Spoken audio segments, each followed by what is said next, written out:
Wait no longer. Greatness has arrived. Welcome to the Trophy Room, a PlayStation podcast made by the players for the players. I am your host, Joseph, and it is here on this very podcast where every single Thursday, I myself, and along with my best friend Kyle, talk about the latest and greatest in all things PlayStation. But this week, it's a little bit different, right? It's a week after 4th of July. Everybody is on vacation. Seriously, going through the news this week was difficult. We almost had to talk about someone selling their bathwater online. That's how slim the news is. And to top it all off, I would usually at this part of the show introduce my co-host Kyle, but he's been sick because he does this huge summer camp thing every single summer. These kids are getting him sick. And every single other person that I've asked, hey, could you come on and be a co-host, on the Trophy Room this week?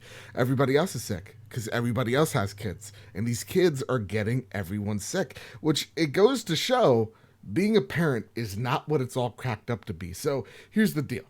It's just me this week. That's right. We're running solo. No co-host, just me, myself, and you in your car, at home, at work. It's a little bit intimate. It's a little bit, maybe a little sexy. So with that said, let's talk about, before we get to the news, which again, there isn't a lot of, we're going to talk about No Man's Sky. We're going to talk about the lack of state of play. We're going to talk about PlayStation Now, why no one actually talks about it. We're going to talk about Shenmue 3's controversies and all that jazz. But before we do, just like how we start each and every week, is with what we've been playing. But again, why am I doing plural? It's singular. What have I been playing? You might be asking yourself, what's Joseph been playing lately? Last week, I left you off with Apex Legends Season 2 just started, and I still been playing Apex Season 2 with our good friend Luke Lord, the Insipid Ghost, over at mixer.com/the Insipid Ghost, over from the Xbox Drive podcast. We've been playing a lot more Season 2, and I think I'm at this point about level 16 in the Battle Pass. So my thoughts have evolved on this game as far as, is it a solid battle pass? I don't know still. And that's the thing. My problem with Apex is that it's getting some things right. Like weekly challenges, daily challenges, they're there. But just some of the challenges seem a little bit unrealistic, especially to casual audiences. Like kill 2 people with pistols in a single match. Like that's a little bit too difficult for some people. For me, it was challenging, sure, but again, it was a little bit too difficult. Some of the challenges just, I don't know, they don't scale right. And when it comes to XP, getting in the Battle Pass, they purposely scale it so that once you hit 10 levels, it actually is like you're kind of hitting that paywall, kind of how you would in a free-to-play game. You would hit this wall of you need 54,000 experience, which equates to, people did the math and they're smarter than me, about 5 hours of play. So it goes to show I've been playing way too much Apex if I'm level 16 and it's week 2. But nonetheless, it's a solid battle pass. I just feel like there's still something missing. It's catching up. But my worry is it's going to catch up too late. As we've been seeing the numbers, like the stock of EA's kind of dropped over the past few days because Apex didn't hit as hard as investors would have hoped to, especially with Season 2. So right now, I'm not saying it's like the death nail or Apex is in trouble or anything like that, but they definitely need to be catching up faster than they have been. But hey, you know what? I don't want anybody to, break under stress or work 100-hour work weeks. It's a good start. We just need a little bit more innovation in this battle pass. People smarter than me will figure that out. So yeah, been playing that. Been playing a lot of ranked play, and man, the ranked play. I played one of my best games just a few days ago where everybody was just like above 1,000 damage, like mid 1,000 damage. Like we're talking like 1,500. Everybody just doing really solid work, and the match was fast. Man, it's a lot more of a methodical gameplay when you hit from casual to ranked. It's just the type of players are a lot smarter. And so it's not just having to think on your feet, but it's really just having to think smarter with every move you make. And whichever character you take, they'll be watching you. So you have to think more in ranked. And it really rewards people for playing smart, not playing just overly aggressive. But again, that's what I've been playing this week. Not a whole lot else because of the holiday. I've actually, and I know this is not like PlayStation centric, but real talk here. Stranger Things season 3. That's what I was addicted to last week. Holy freaking crap. I just saw like the stats on this thing. Season 3, 40 million people have watched it, and already 18 million people have finished season 3. That's nuts. It beats some type of record. It's crazy. And right now, if you're playing Fortnite, this is how I'll tie in video games and PlayStation to this rant. Right now, you can buy the Demogorgon skin and Hopper's skin as well on Fortnite, so you can play that. It's an awesome crossover. There's a ton of crossover to that and just Fortnite. It's crazy. So yeah, that's what we've been playing this week. Again, it's been a little light on plays, and it's been a whole hell of a lot light on news. And so with that, let's get into the news this week with our first story. No Man's Sky creator explains why Anthem and Fallout 76 developers should stay silent. This comes from my best friend Adam Bankhurst over at IGN. Sean Murray spoke during the keynote panel at 2019's developer conference in Brighton, UK, and discussed how difficult it was to stay quiet following No Man's Sky's rough release in 2016. We went through about 2 years without talking to press at all, Murray said, and we went about 3 months without saying anything to our community either. It was really hard. I sat down so many times and wrote the perfect blog post that was going to explain everything about the game's development and the roadmap going ahead. But I could see that it didn't hold any credibility with regards to where we're at. And then, going further into the quote, he says, and I see EA, Microsoft, or Bethesda try to placate players by just talking to them, or for right or wrong, it just doesn't really work. You see this all the time when a big publisher will talk to its community to try to solve the problem and then get embroiled in taking up more of its headspace. And that's the whole quote. So I like this because No Man's Sky, this generation at least, it seemed like the first big game that we didn't know what the hell it was. And when it came out, it didn't live up to expectations, right? You could call them lies. You could call him, losing scope of the project. But, we thought one thing of No Man's Sky. And then when it actually came out, it was something a lot less great. At least at the start. And we've seen No Man's Sky over the past years start to evolve into not just something it should have been at launch, but something a lot more, right? We just saw, what was it? Oh my God, has it been last year? Last year with No Man's Sky Beyond, right? It is what that game should have been. Now we're going to see PSVR support in No Man's Sky, which is going to be really awesome. Going to take that game to a whole new scope.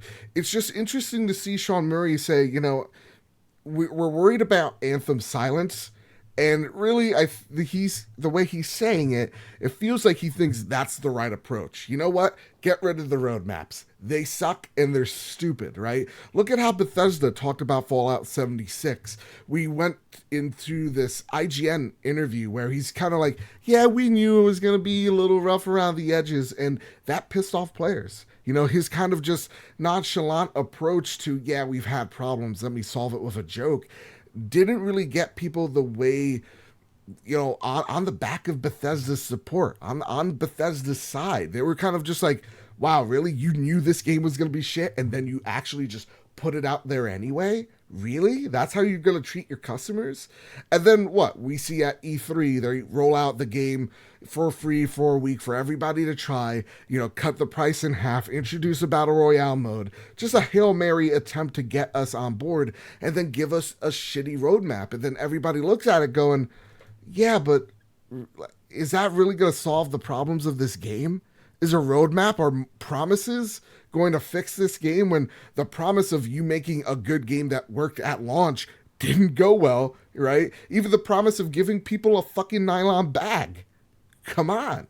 Just the little things, and we're supposed to just take their word for it. Whereas Sea of Thieves, I think, also did something really right, which was, hey, listen, we're just going to shut up and we're just going to put out updates. And then when we have enough to say, we'll come out with this big year one kind of relaunch of the project. And now Sea of Thieves, from what I'm aware of, has a really strong, passionate, loving community there. And so, yeah, I think Sean Murray, what he's trying to say is kind of dead on. It's just like, listen, shut up and put your head down and go to work. That's the only way you're going to solve this problem. It's just, listen, saying anything isn't going to fix anything because nobody's going to believe you. Even if you hit every single deadline, you promised this thing at launch and it never was, and it was never tangible. It was never accurate. So I would like to see where, I would see Anthem would be in a few months from now if they could get their whole ducks in a row. But to be completely honest, I think when a game like Anthem, man, I kind of think it's just dead in the water at this point. I walked into GameStop the other day, and it was at like $17.99 pre-owned. And I was like, yikes. I think like some games it works, like No Man's Sky, because there's not another game like No Man's Sky, right? Like the audience for that is such a niche thing, where Anthem, you could get a looter shooter anywhere. I mean, like a few weeks afterwards, we got The Division 2.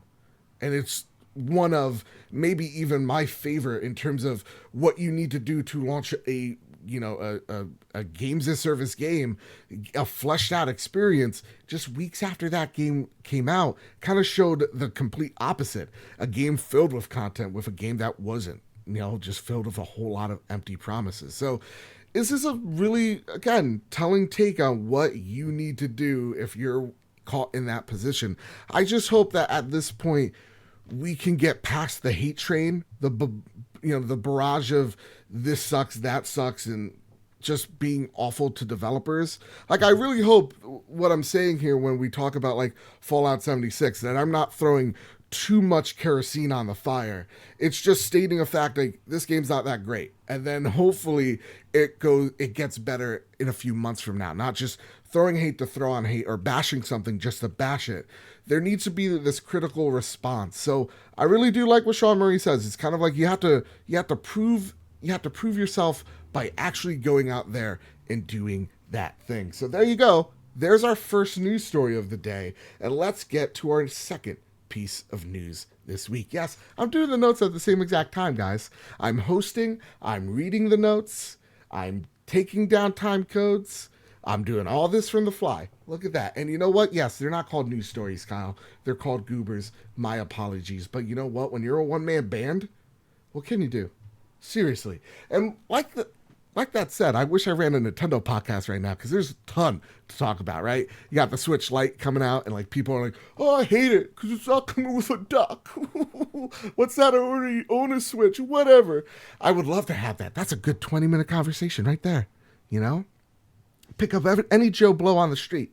He'll tell you a tale about what he thinks on the Nintendo Switch. Here, today, this week, what do we got? Huh? So let's get into the next goober, and that is Todd Oxer's question that we received over the weekend that states this. First off, how are you doing, Todd? He says, when do we get the next PlayStation State of Play? It's almost been 2 months since the last one. What would you like to see? Now, this is a really great question, and again, it kind of goes to show how much news we've gotten over the past week when it comes to PlayStation related stuff. I wish we could do a Nintendo show, because right now you could do anything on Nintendo, all about that Switch Lite goodness. But when it comes to State of Play, let's be honest with each other here. It has been a while since we've seen a State of Play, right?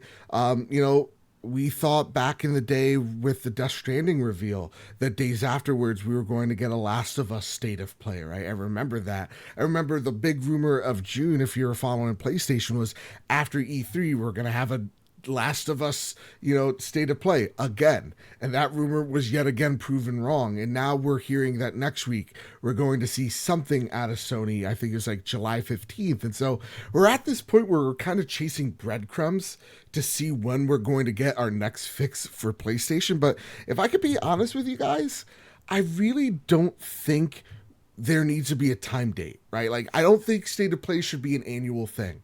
I think that's why something like Inside Xbox, where, Inside Xbox was this program where it was like almost every single month, Xbox would have this big show. I think it was like an hour long, right? Or some a long ass show where you had all these hosts on stage kind of hyping up Xbox. And what ended up happening was not enough people tuned in, not enough things were actually impactful.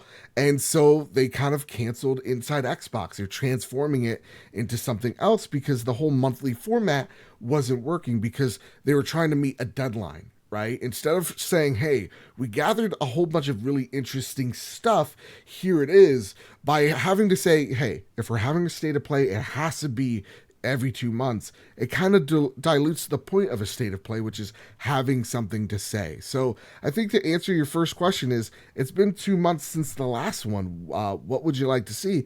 I would say I would like to see something that interests me in a time that is best for PlayStation. I don't want to sit through another state of play going, all right, cool. I want something to be excited for. Now, if I am, the marketing PR guru, if I am, now if I was Shu, oh my God, I just fit a segment within the segment. Now, if I'm Shu, we all know Shuhei Yoshida is the first party president over at PlayStation, but he's more than that, right? He might as well be the Illuminati. He has that much influence on daily events. So with that, if I'm Shu and I'm saying, okay, a state of play, when is it going to be? Well, I think if we take a look at Death Stranding and how that was announced, that release date, I think it was announced in May, at the end of May, and it's coming out beginning of November. So they have about 6 to 7 months of prep time of people to get ready, get hyped for Death Stranding. So I'm going to use that same logic there and say sometime in July this month or August, you'll probably see something for The Last of Us, because as all rumors are pointing to, even Jason Schreier, which is probably at this point the only person in the industry we should all trust, even he's saying, yeah, no, what I'm hearing, it's February 20th. Right? Even I think Ashley Johnson, the woman that voices Ellie, she let it slip that it was February. So all signs point to February, Last of Us coming out. And I think to give it enough time to get people hyped, you want an announcement in the summer so that you kind of own the news week. I mean, look at this week, right? We're talking about PlayStation Now. That's how slow the week's been. I think if you had something like The Last of Us, well, bam, that just owns the conversation for not just a day or two. You're owning it for at least a good week of rumors, speculation, and just getting pumped for this game. So I think in order to get ahead of the holiday season where everybody's going to talk about the latest games that are dropping, you probably want something mid-August to get people excited for the next step in PlayStation, the final step for the PlayStation 4. So I think it makes sense that we see it when we see it, but if we do see it, it'll probably be at the end of the summer. So that's what I would like to see. Also, if I could give smaller games a shout out, I would love to see more of Medieval. I know that's coming out like the week of Halloween. I would like to see more of that. I would also like to see hell. If we're doing like the last year of PlayStation, maybe this is a state of play they say for December, but like I would love to see all the rest of the games that we have, right? Like I want to see Pixel Opus's game. I want to see Sucker Punch. I want to see, what Ghost of Tsushima is really about. And all the little games, the AA, the PSVR games that we haven't seen yet. I want to see that from PlayStation State of Play. So with that, that's our first question. Thank you so much, Todd. Let's get to our next goober, which is from the PlayStation blog. Celebrate the 4th of July with Rocket League, Borderlands, and more in PS Now. This comes straight from the blog, and it says, here is the full list of 12 new games joining PlayStation Now this month to download to the PlayStation 4 or stream to the PlayStation 4 and PC. The first game is Borderlands: The Handsome Collection, Dark Arcadia: The Carnival, that's weird, MXGP3, the official motocross video game, oh shit, get hyped, NBA 2K Playgrounds 2, Nightmares from the Deep 2, The Siren's Call, Rad Rogers, Rapella Fishing Pro Series, oh yeah, let's get our fishing on, dude, it's so exciting. It's so exciting, man, it's just fucking fishing in a pond.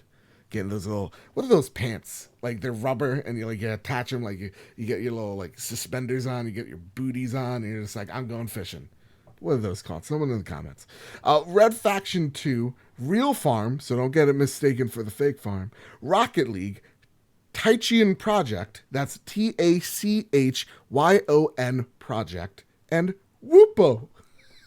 Want to see what Whoopo's about? Wuppo. Whoopo. I won the spelling bee. Now, those are the 12 games coming to the PlayStation Now service. Here are the top 5 games of June on PlayStation Now. They do this every single month, and I feel like I love it. I love bullshit statistics. I love statistics that obviously don't really impact me whatsoever, but they're just fun to read it. So here's the top 5 games. You have NBA 2K18. Okay, dope. Batman Arkham Knight. Dope. WWE 2K18. Let's see what Paul Heyman does with the WWE. Mortal Kombat X. And then Middle Earth Shadow of Mordor. Our first question for this topic. Goddamn slow news. Sean Capri. He goes, hi. First time, long time. I have a question about PlayStation. Why doesn't PlayStation talk about PlayStation Now? It's pretty good. And let's be honest, it's not that bad. So what the heck? What else do you got, Sony? You dropped the Vita like it was hot. Hey, all right, whoa, come on. Why do you got to hate on PlayStation Now? I'm going to cut that question short. How dare you, Sean? But he asked a good question. Why don't we talk about PlayStation Now?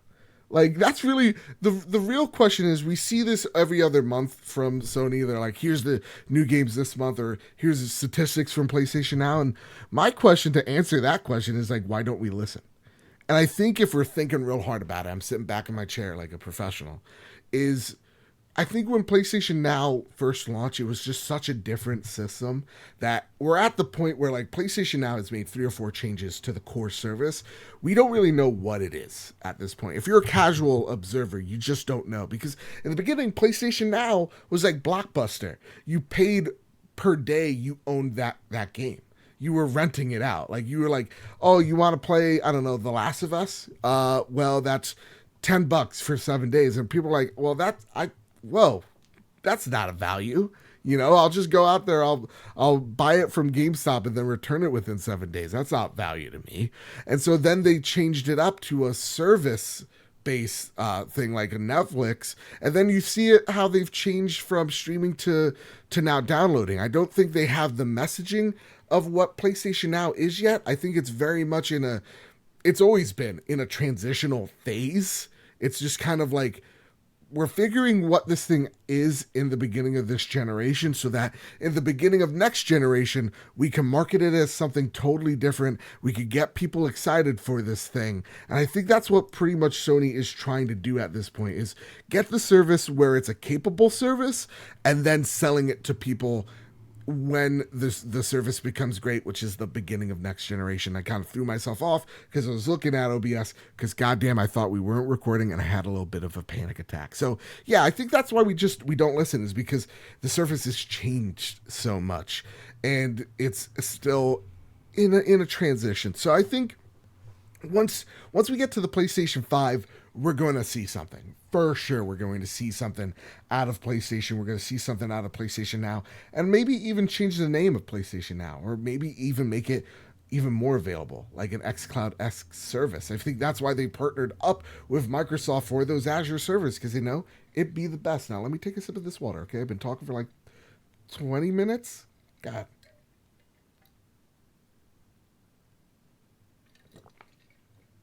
Sweet wampum. God, that's good. So yeah, that's why we don't listen. But I want to know, for you guys out there, why don't you guys listen, I guess, to the PlayStation Now? Why aren't you interested? What does it have to take to get you interested into PlayStation Now? For me, it's a price drop. It's $9.99, and then I'll buy it happily. But I think the last problem is it doesn't have what Microsoft has, which is all first-party games are day and date, because Microsoft first parties don't sell as well as PlayStation. So PlayStation doesn't have the incentive of putting God of War on PlayStation Now because it sells so good on its own. But who knows? Maybe every 6 months you get God of War on there. You know, like you get the latest game, but kind of like a few months out. That would be pretty dope. Anyway, with that, let's get to the next goober on the list, and that is Shenmue 3's Kickstarter backers won't receive pre-order bonus content. This comes from Brianna Reeves over at PS Lifestyle, and she got this quote from the developers of Shenmue 3, and it states the following: standard and deluxe versions released through retail sales are not affiliated with the crowdfunding project campaign. So we will not be included with backer pledges. However, they will be available for sale separately. Kickstarter backers will receive the Kickstarter version. Slacker backers will receive the Slacker backer version. Holy shit, that just rolls off the tongue so well. Like molasses. Both have unique content respective to their versions and not available in retail versions. A season pass is also not included. A trial version release date info has yet to be confirmed and will be announced in the updates when details are available. You will be receiving your trial version. Oh man, talk about a trial version. You gotta put another trial. Who is this? Exhibit? Is he doing the quote here? Yo, dog, I heard you like trials, so we put a trial version in your trial version. But we must ask for your patience for a little longer. There will be more information the following days ahead concerning updates. This article, again, Shenmue 3 will hit on the PlayStation 4 and PC later this year, November 19th. And this is exactly the reason why I never kickstart almost anything. So if you guys haven't been following the Shenmue controversy, holy crap, it's been interesting. First and foremost, they promised this campaign coming for the PC version, that all the PC versions, you get Steam codes, okay? If you're back in this game, you're getting the Steam code. And luckily, PlayStation 4, you don't have to worry about any of that stuff. Last week, they announced, hey, we just made a deal with Deep Silver. They're going to be our publisher.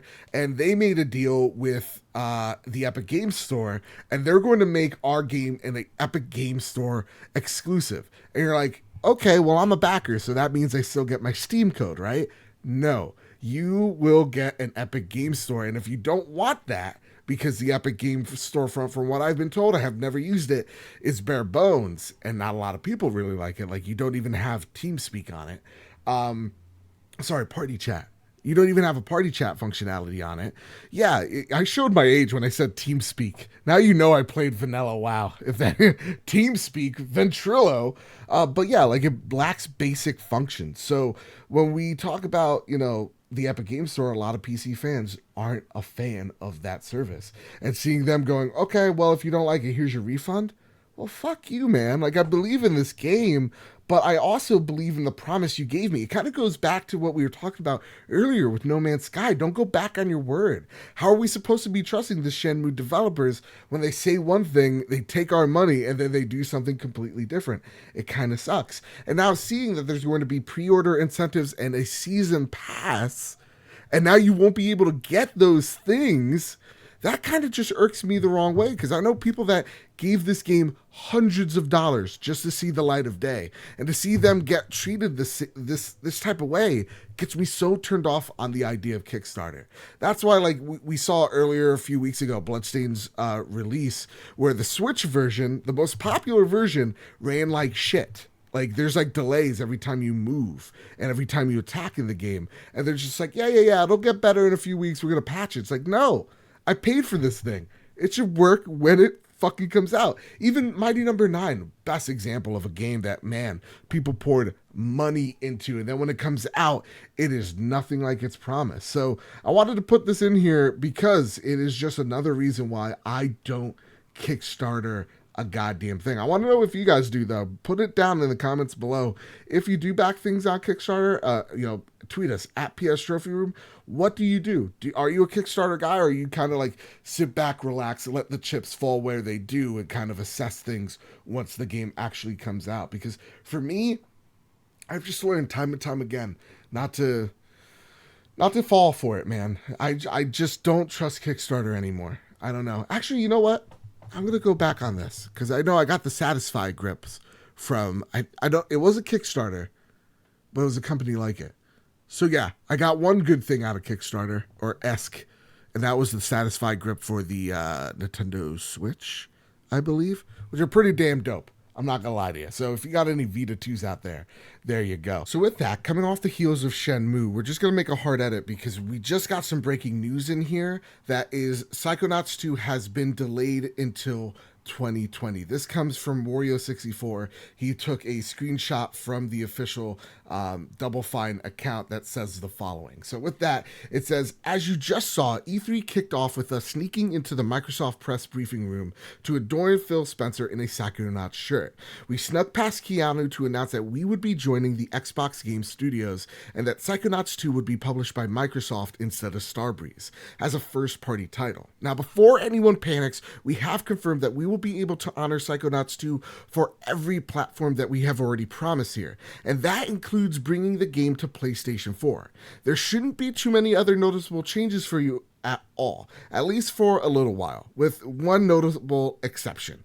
We are now targeting a next year release. We know it's always disappointing when you have to wait a little bit longer, but we also know that you're an amazing, supportive bunch who, just like us, want the game to be as good as possible. So we're hopeful you'll understand a little heart. With that, this news, of course, sucks because we always hate to see a game get delayed, but like the whole old Miyamoto quote, a delayed game is delayed, but a bad game is bad game forever, right?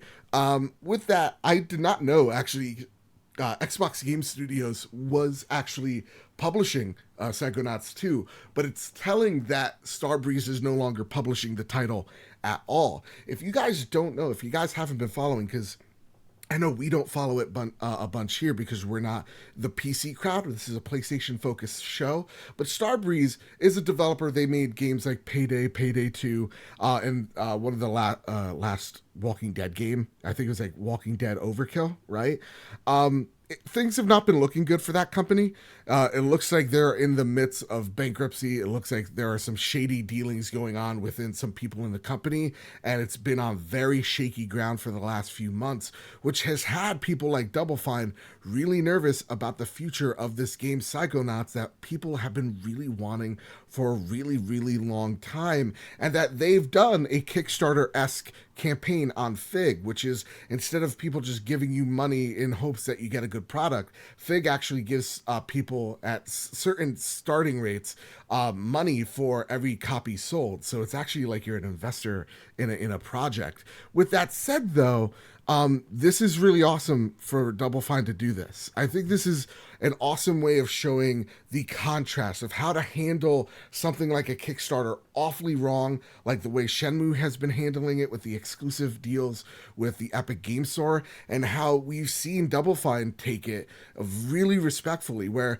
yeah, they just got bought out by Microsoft, but they understand that you own a PlayStation 4. So yeah, they'll be honoring Psychonauts 2 on PlayStation 4 because they promised that to you. It's awesome to see, though their deal with Starbreeze has fallen through, and that sucks to hear, that even Microsoft is still ready to play ball and to play nice with other developers' promises to their consumers, and that's really awesome to see. So Double Fine, good job on you. I think this is a bad news, but told in the best way possible that anyone can understand. Because instead of just switching the marketplace under people's feet and then just offering a refund, they're actually saying, no, listen, you wanted it on PlayStation 4, you're getting it on PlayStation 4. That's what we promised you guys.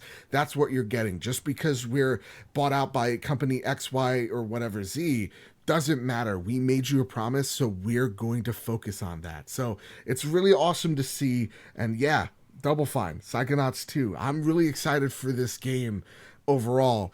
And I'm thinking a 2020 release date's going to be better for it. So with that, let's get to the next goober. Our next goober comes straight from Patrick Shalane from The Hollywood Reporter. This is Netflix to adapt Cuphead into an animated comedy series. Netflix and King Features Syndicate, a part of the Hearst Entertainment and, holy shit, syndication, are bringing the massively popular indie platforming game Cuphead to the streaming platform with a new anime series called The Cuphead Show.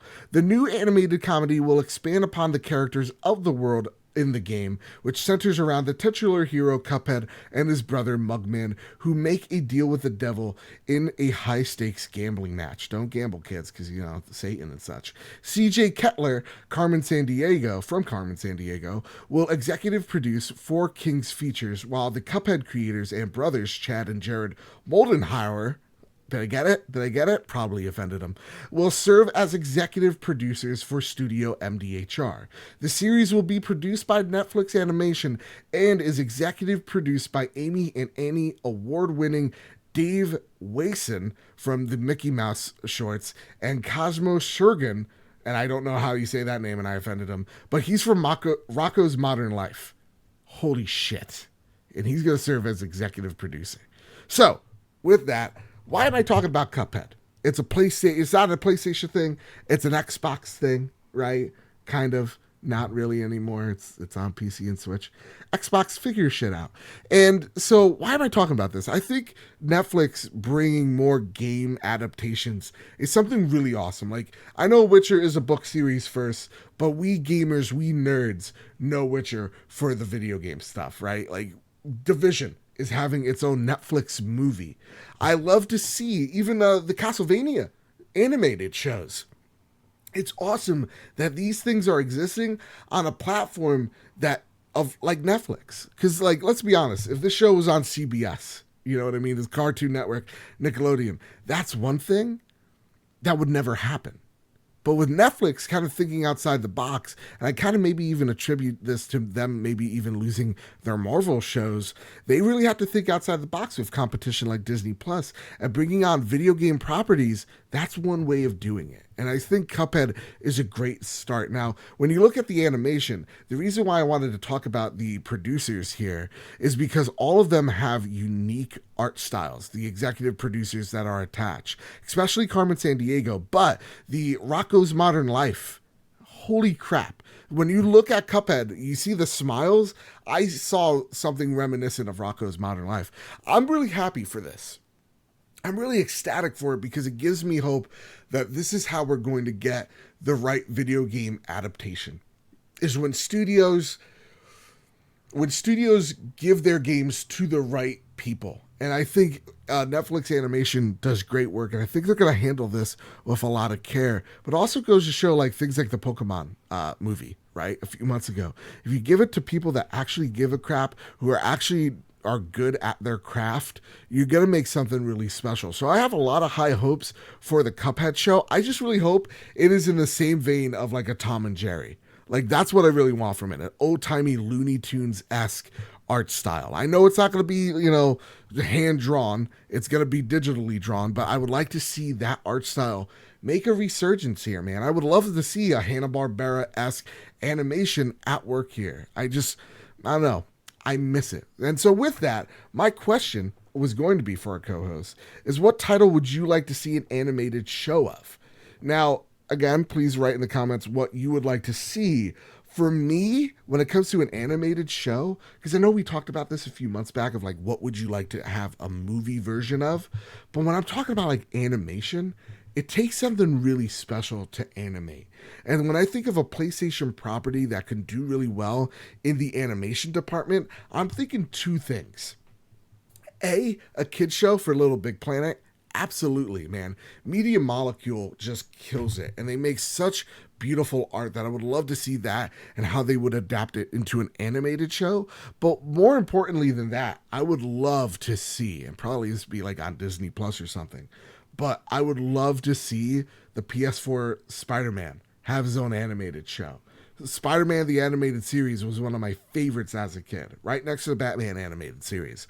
And so I would love to see that passion of like, what is the White Spider Spider-Man doing right now? Like, how did our White Spider Peter Parker, how did he come to be? Like, I would love to see his origin story, because when we played Spider-Man, you're Spider-Man. He has all of his abilities. He's found himself. He just hasn't found himself with MJ yet, right? And so I would love to see what was the catalyst to getting Kingpin locked up. right? Like he already knows the lizard. Well, let's backtrack on how he met the lizard, you know? I would love to see that animated series. And I think you could even, yeah, you could play around with the Harry Osborn stuff as well. So I would really like to see that as an animated show more than anything. But with all that said, with all that out of the way, everybody, that's all I got for you this week. But you need to hold on to something. Tim Wolf, Sammy in the back, hold on to something. Lock the doors. Prepare the drop.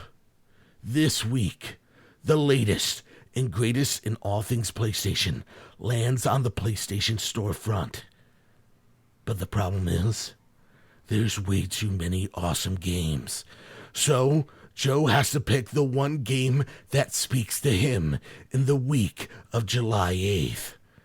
And that game is... Are you kidding me, PlayStation Blog? Here I am, right? I'm shuffling. Kyle's still sick, so I gotta find a co-host. Co-hosts, they're all sick. They're losing their voice. And what do I gotta do? I gotta improvise. I gotta lone wolf it. You know what I mean? Okay, fine. Well, you know who will never fail me? The PlayStation Blog. You know who are good folks? The PlayStation Blog. They wouldn't skip a week. What's everybody on vacation? Everybody sleeping behind the wheel today at the blog? Huh? Everybody enjoy the 4th a little bit too much? I don't know, because there wasn't a PlayStation drop this week. And you better be goddamn ashamed of yourselves. Each and every one of you. I'm only kidding. If there's no games to talk about, that's fine. Again, I was playing more Apex. And here's Sea Solitude has a couple of mixed reviews. This gets me a little bummed out. I hope the best for that game's success. I would like to see. So that's a game I'm interested in, but that's last week's game, man. Blog, you had one job, and that was to be competent at your job. What's wrong with you? I'm only kidding. You guys do great work. But with that, we enter into the last segment, my favorite segment each and every week. You can send us your questions via the PS Trophy Room, via the Casa de Badbit Discord server. Links down below. You could ask us any PlayStation question. You might get a PlayStation answer on the show. And because this week's show, oh my God, have I told you that there hasn't been a lot of news this week? Because there hasn't been. Or you could always send your mail via, Andrew House's email address or address. And I fly in to Andrew House's house each and every week and I steal his shit. Like I steal his mail, sometimes a nice expensive vase. That's how they say vase in Britain. That's a fact.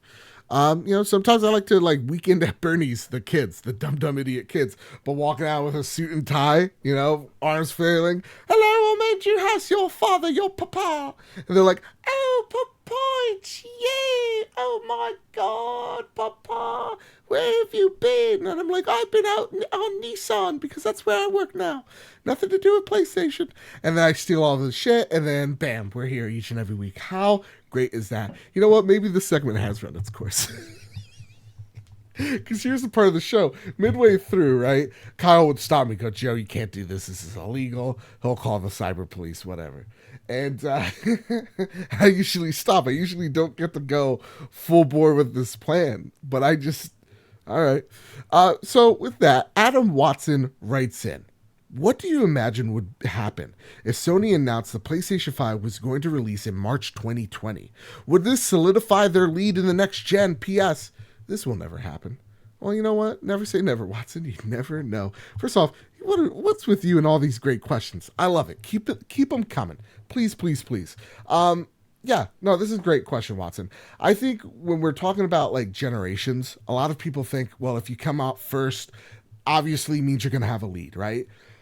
That's just not the case, because technically, if we were Nintendo, now if I ran Nintendo, I would look back at my life and all the mistakes we've made. And one in particular would be the Wii U, because I remember Reggie Fils-Aimé, that beautiful man, standing in Rockefeller Center saying, that wasn't Rockefeller Center. What did I say there? Rockefeller Center.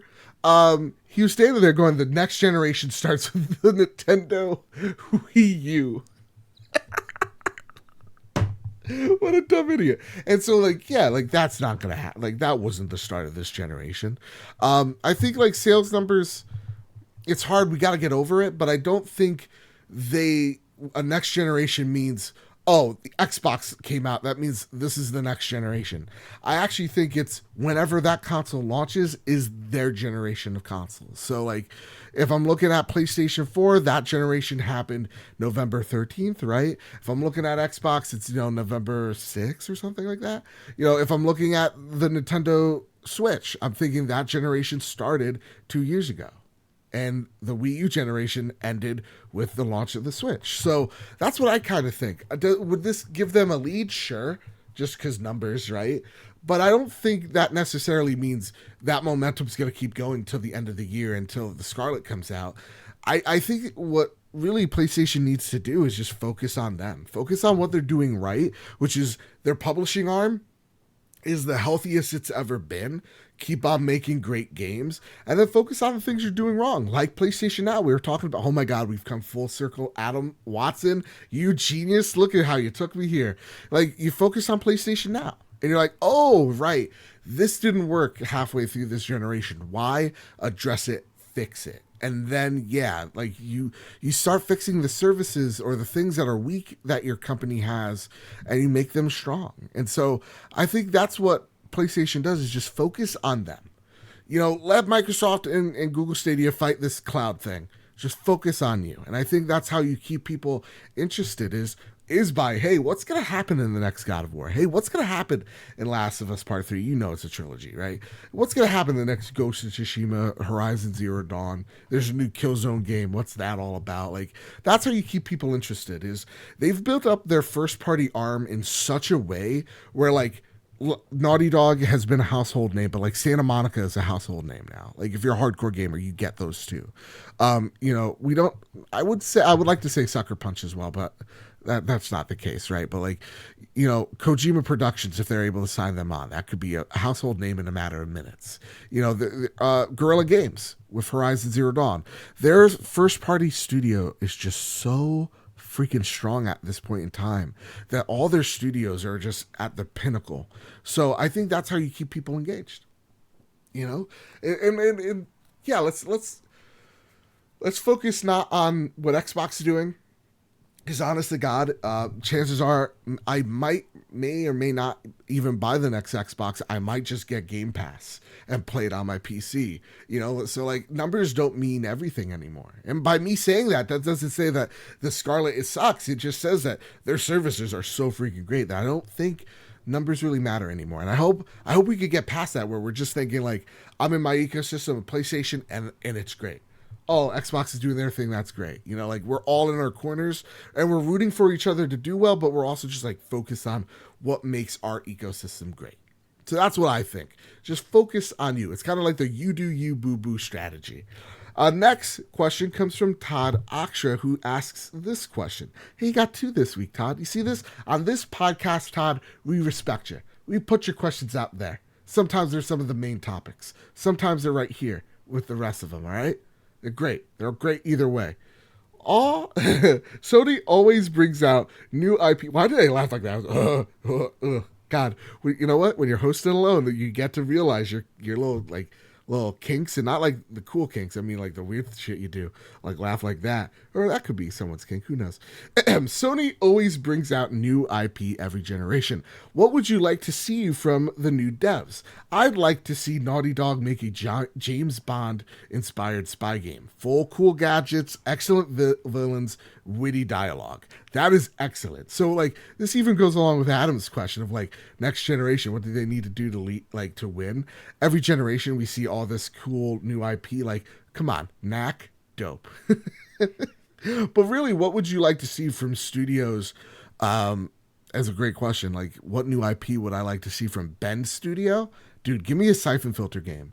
Like everybody is saying, give me Splinter Cell. What if we had a Siphon Filter game that had a Splinter Cell meets 24 vibe? That would be awesome. Like completely remade. Just take the title, Siphon Filter, make a government conspiracy, cover up bullshit, nonsense, biochemical terrorists, and just have that 24 Jack Bauer spin on it. That's dope. Everybody wants a awesome, cool stealth game. Make that one of your first party games, man. Ben Studio, I would like to see what they do in a corridor setting, not these big, huge flash mobs of zombies, but actual like sneaky stealth. I want to see it, man. I want to see it. Another one comes to mind would be I can never say their name. Polyphony. Did I do it? I can't. Because here's the thing. All right, guys, I'm letting you into my life. I had a lisp as a kid, and I'm dyslexic. You put those two together, and I'm constantly trying to say words, and I'm from Jersey. So polyphony. I got it. So there you go. All I had to tell you guys was a deep truth. I was able to say it. Either give me a numbered Gran Turismo game, or give me like a Gran Turismo, but like Forza Horizon style. Because honest to God, I like a good sim racer, but I'm never good at them. I would like to see them kind of just like take their shoes off a little bit and just have fun. And I think Forza Horizon has always been my favorite kind of racing franchise because it's just enough sim and it's just enough, hey, just bullshit, have fun, race around in this open world. I would love to see Gran Turismo take the driving sim back, or at least give Forza a run for its money. I would love to see that out of Polyphony. God, I was on a roll. Polyphony. I would love to see that out of them. I would love to see a new Gran Turismo game. More than anything in the world, Ron. And next but not least, Sucker Punch. Listen, I love Infamous, and I say that jokingly because I don't really have any strong feelings. I know Kyle loves Sucker Punch. They did great work with Infamous. All right, I'm not going to cut them any shit here. But what I will say is, when you were playing Infamous, you were thinking X-Men. Dude, give PlayStation an X-Men game. Give Sucker Punch an X-Men game. Give me Wolverine. Give me Cyclops. Give me Jean Grey. Give me Nightcrawler, dude. Give me all... They're so good at superpowers. Just give me, like, this team-based, like... I'm thinking maybe something like Avengers, but, like, give me the X-Men. God, how awesome would it be if someone figured out how to make Nightcrawler work in a video game? Give me that. Nightcrawler is one of my favorites. Give me Magneto being able to, again, manipulate metal. Like, we saw that in Infamous with the lady being able to manipulate concrete. You're like, how the fudge do you beat this broad? Concrete's everywhere. We're in a city. Do I trick her? Do I take her out to, do we go hiking one day and, gotcha now, bitch? Like, what do you do here? You can't. God, she was a hard boss. Fun boss, though. Jeez. Give me something like that, man. Give me an X-Men game. Oh my God. The next question comes from the great Amy Kate Alexander. What do you think of what do you think will be Death Stranding Metacritic average? What will it be? Excellent question, Amy, as always. I would like to say, first subscribe to Words About Games, because that's Amy's thing, and she does great work there. And secondly, I'm going to say it's Kojima, so everybody's going to give it a 9 out of 10 because it's weird. But in actuality, it's just a great game. It's like a solid 8. That's what I think this game's going to be. I have no idea, because when I see this game, guys, I actually get worried. I get legitimately fearful, because from what I've seen from the game, it looks all right. Like, the world looks beautiful, but, like, we saw like 5 seconds of shooting, a monster from Stranger Things, Hades, and then like Mad Mikkelsen speaking in riddles. That's it. But again, I want to see what this game is.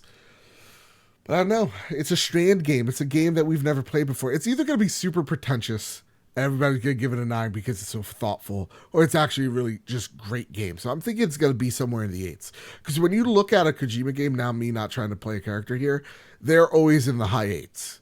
9s as well. Like, they're always... Kojima's never made a bad game.